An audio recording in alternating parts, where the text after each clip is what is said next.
Slip disc क्या है, कैसे उसे पहचानें और कैसे उसका इलाज करें।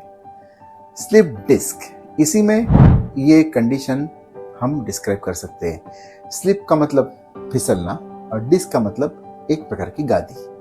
तो ये गादी जो है वो दो रीढ़ की हड्डियों के बीच में रहती है और ये स्लिप होना मतलब ये फट जाती है और उसके अंदर की जो जेल रहती है वो बाहर आ जाती है।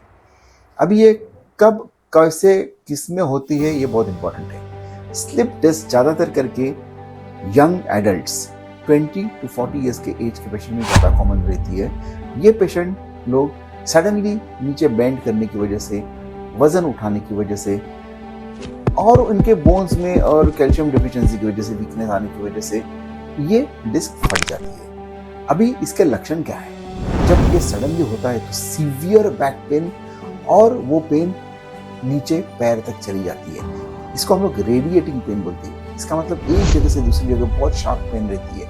ये पेन इतनी स्ट्रांग होती है कि पेशेंट को चलना, पैर जमीन पर रखना नामुमकिन हो जाता है। पेशेंट कंप्लीटली बेड रिडन हो जाता है। पेशेंट का पैर जरा भी ऊपर उठता नहीं है। उसको वो पैर में numbness, tingling, change of sensation और वीकनेस आ सकती है। अगर ये सब लक्षण है तो उसको स्लिप डिस्क है। दूसरे टाइप की स्लिप डिस्क जो रहती है वो स्लो ऑनसेट स्लिप डिस्क रहती है, जो जनरली 40 के प्लस होती है। ये डीजनरेशन की वजह से होती है। धीरे धीरे धीरे जो डिस्क रहती हो वो फ्लैटन आउट हो जाती है और बाहर की तरफ आ जाती है। ये स्लो कंप्रेशन ऑफ नर्व्स करती है और स्टिफनेस बहुत बढ़ाती है। इसके साथ स्पाइनल कैनाल स्टेनोसिस भी ये पेशेंट में हो सकता है। इससे पेशेंट को बैक पेन, चलने में तकलीफ, पैरों में कमजोरी आना, ये सब होता है। ये अगर लक्षण दिख रहे तो क्रॉनिक स्लिप डिस्क है। तो स्लिप डिस्क का बराबर से डायग्नोसिस करना जरूरी है। Expert advice, investigation such as MRI scan, ये बहुत ज़रूरी है।